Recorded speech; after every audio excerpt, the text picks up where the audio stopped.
Hello my dear friends, welcome to Swarnim Ayurveda.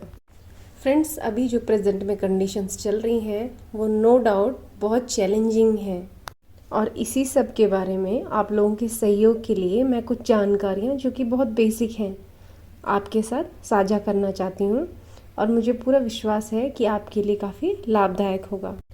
दोस्तों, what is health? Health is a integrated part of physical, mental and spiritual health. Ayurveda के अनुसार शरीर, सत्व और आत्मा यानी कि हमारा शारीरिक स्वास्थ्य, मानसिक स्वास्थ्य और स्पिरिचुअल स्वास्थ्य यानी आध्यात्मिक स्वास्थ्य तीनों जब संतुलित हों तो इसी को हम स्वास्थ्य कहते हैं। अभी जो मौजूदा परिस्थितियां हैं इनमें हमारे तीनों ही तरह के स्वास्थ्यों में असंतुलन आया है और इसीलिए विकारों का बढ़ना इसी बात का संकेत है। फिजिकल बॉडी में रोग कैसे होता है, कैसे प्रकट होता है और कैसे हमारे मानसिक और आध्यात्मिक स्वास्थ्य की देखभाल से शारीरिक स्वास्थ्य भी अच्छा मेंटेन रहता है, इन सब के बारे में मैं आपसे बात करूंगी। आइए शारीरिक स्वास्थ्य के विषय में बात करें।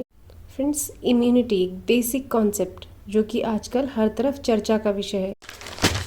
ये इम्यूनिटी एक दिन में बनने वाली बात नहीं होती। ये महीनों, सालों और कई दिनों का एक लंबा डिसिप्लिन हमारा रूटीन हमें एक उपहार के रूप में देता है। खान पान, हमारी सही आदतों का, एक्सरसाइजेस का एक बढ़िया कॉम्बिनेशन हमें एक वरदान के रूप में इम्यूनिटी प्रोवाइड करवाता है। अच्छी इम्यूनिटी के लिए क्या किया जाए? तो इसके लिए हम जूसी फ्रूट्स का सेवन करें। पुराना अनाज बेहतर प्रयोग में लाया जाना चाहिए। इन सब से हमें वाइटामिन्स, मिनरल्स इत्यादि मिलते हैं और जो कि हमारी वाइटल एनर्जी को बढ़ाने का काम करते हैं और इसी वाइटल एनर्जी के बढ़ने से हमें अच्छी इम्यूनिटी मिलती है। विटामिन सी के बारे में तो सब जानते ही हैं। आंवला और संतरा इत्यादि इसके बेहतर सोर्स हैं, तो जो भी आपके पास अवेलेबल हो इसका अच्छा इनटेक करें। रेगुलर एक्सरसाइज का अभ्यास करें, इससे ब्लड फ्लो बढ़ता है और साथ ही हमारा ऑक्सीजन लेवल भी अच्छा रहता है। इंटरनल ऑर्गन्स जैसे कि लंग्स, हार्ट इत्यादि के लिए प्राणायाम बहुत ही अच्छा उपाय है और इन प्राणायाम में भी भ्रामरी, कपालभाति, अनुलोम विलोम इत्यादि का अभ्यास किया जाना चाहिए। साथ ही डीप ब्रीदिंग का प्रैक्टिस अगर हम करते हैं तो इससे हमारी लंग्स को ऑक्सीजन लेवल बढ़िया मेंटेन करने में मदद मिलती है और साथ ही लंग्स की ऑक्सीजन होल्डिंग कैपेसिटी में भी वृद्धि होती है। अष्टांग आसन यानी कि जैसे हम साष्टांग दंडवत प्रणाम करते हैं, इसमें हमारा माथा, सीना और घुटने और टोज़ खाली ज़मीन को टच करते हैं और पेट, थाइज, टखने ये चीज़ें हमारी थोड़ी उठी हुई रहेंगी। यही सेम प्रोन वेंटिलेशन पोजीशन में भी देखने को मिलता है।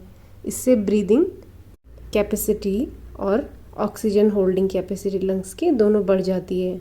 इसके अलावा मकरासन करने से भी ब्रीदिंग कैपेसिटी बढ़ती है और लंग्स की ऑक्सीजन होल्डिंग कैपेसिटी में वृद्धि होती है। सिंह क्रिया भी इसका एक बहुत अच्छा उपाय है। सिंह क्रिया करने के लिए पैरों को पालथी मार के बैठ जाएं और अपने हाथों को जो है नीज के अपोजिट हल्का सा प्रेशर लगा के अपने लंग्स का जो हिस्सा है इसको ऊपर उठाएं और लगभग 20 बार तेज़ तेज़ जीभ बाहर निकाल कर सांसें ली जाती हैं और फिर 20 बार जीभ को तालू पे लगा के सांसें ली जाती हैं।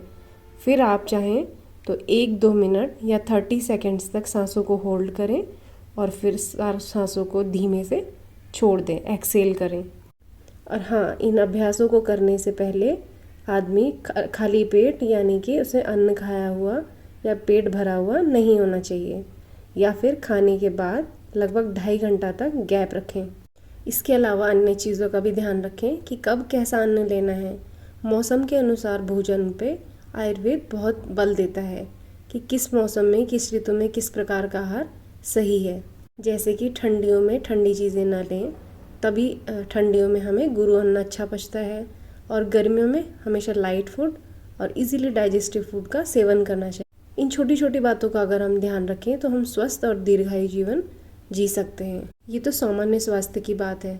अगर इस दिनचर्या का कोई व्यक्ति नियमित पालन करता है तो रोगों से दूर ही रहता है। फिर भी अगर किसी वजह से किसी टाइप का इन्फेक्शन हो गया है, जैसे कि मौजूदा परिस्थिति में हम देख रहे हैं कोविड-19 भी अगर आपको इन्फेक्शन हो जाता है तो घबराएं नहीं। आप ऊपर बताए गए प्राणायाम, योग, फलाहार इसका नियमित पालन करें। यह आपको फास्ट हीलिंग में मदद करेगा।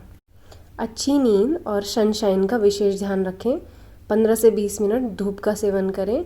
और प्राण मुद्रा एक बहुत अच्छी मुद्रा है। ये इम्यूनिटी को भी बढ़ाती है और आपकी वाइटल एनर्जी में भी वृद्धि करती है। 15 से 45 मिनट आप इसका सुबह से शाम अभ्यास करें। You will heal faster. अभी कोरोना के विषय में मैं कुछ हाइजीनिक बातें इस फिज़िकल हेल्थ में आपको बताना चाहूँगी। वायरस जिस वजह से ये कोविड-19 हो रहा है, कोरोना वायरस जिसका नाम है, वायरस के एक इस तरह का जीव है, ये तो ना लिविंग है और ना नॉन लिविंग, बल्कि ये जो है इनके बीच में एक लिंक है। ये अगर किसी लिविंग सेल को होस्ट के रूप में नहीं पाता तो ये जो है डेड पड़ा रहेगा, डोरमेंट पड़ा रहेगा। लेकिन अगर कोई लिविंग सेल इसे मिलती है तो बहुत तेज़ी से रेप्लिकेट करता है। तो इसीलिए हमें मास्क का यूज़ और जो है नो कॉन्टैक्ट्स के विषय में बताया जा रहा है। तो अपनी सेफ्टी के लिए इन चीज़ों का ध्यान रखें। बचाव बेहतर उपाय है। वायरस का लिंक ब्रेक करने में एक दूसरे का सहयोग करें। और हाँ, एक विशेष बात, जिस तरह से हम बाहर की परिस्थितियों का ध्यान नहीं रखते, जैसे हम अपने रहने के लिए मकान इत्यादि एक प्रोटेक्शन के लिए मजबूत बनाते हैं, तो उसी तरह से बाहरी चीज़ों पे ध्यान देने के बजाय अपने शरीर की मजबूती का विशेष ध्यान रखें। तो आप किसी भी रोग, किसी भी परिस्थिति से इस तरह की आसानी से पार हो जाएंगे। So follow a good disciplinary life for a good physical health. आइए अब मानसिक स्वास्थ्य के बारे में बात करें। दोस्तों, इसी मेंटल हेल्थ के अंदर आता है इमोशनल हेल्थ। चिंता, शंका, भय, इस तरह के जो भी निगेटिव इमोशंस हैं, यही रोग उत्पत्ति का कारण बनते हैं। अभी जिस तरह का वातावरण हमारे चारों तरफ है, ये फिजिकल बॉडी को भी इफ़ेक्ट करता है और तरह तरह की डिजीज़ को फॉर्म करता है। अगर इन्हीं निगेटिव इमोशंस को हम पॉजिटिव इमोशंस में, जैसे hope, solution finding, vision, love इत्यादि से रिप्लेस कर दें, तो हमारा मानसिक बल भी बढ़ता है। और ध्यान देने लायक बात है कि इससे इम्यूनिटी भी प्रभावित होती है, हमारी प्राण ऊर्जा बढ़ती है और वाइटल एनर्जी बढ़ने से रोगों से लड़ने की शक्ति स्वाभाविक ही वृद्धि होती है। अगर आप में किसी कारण से परिस्थितिवश रोग के लक्षण आ भी गए हैं, आप पॉजिटिव भी हैं, तो भी आप डरें नहीं, मन शांत रखें। काम माइंड में हर चीज़ का सलूशन है। इसके लिए आप योग, प्राणायाम, मेडिटेशन का सहारा लें। नेचर से क्लोजनेस बढ़ाएं, पेड़ पौधों के बीच में रहें, धूप का सेवन करें। म्यूज़िक थेरेपी भी एक बहुत अच्छा उपाय है। ये हमारे दिमाग को बहुत शांत करता है और पॉजिटिव एटीट्यूड बनाए रखने में बहुत मदद करता है। हमारे वेद, योग इत्यादि में हमारे मंत्रोच्चार का भी बहुत अच्छा योगदान है। मंत्रों की एक विशेष ध्वनि से भी हमारे वातावरण, हमारे मन मस्तिष्क पर पॉजिटिव इफ़ेक्ट होता है और ये कई तरह के एक्सपेरिमेंट्स में भी फाइंड आउट किया जा चुका है। इसके अलावा योग, प्राणायाम इत्यादि, डीप ब्रीदिंग इत्यादि से भी हमारी ऑक्सीजन लेवल और हमारी वाइटल एनर्जी में वृद्धि होती है। तो मानसिक स्वास्थ्य भी योग और प्राणायाम से बहुत बेहतर किया जा सकता है। फ्रेंड्स, अब हम आते हैं स्पिरिचुअल हेल्थ की तरफ।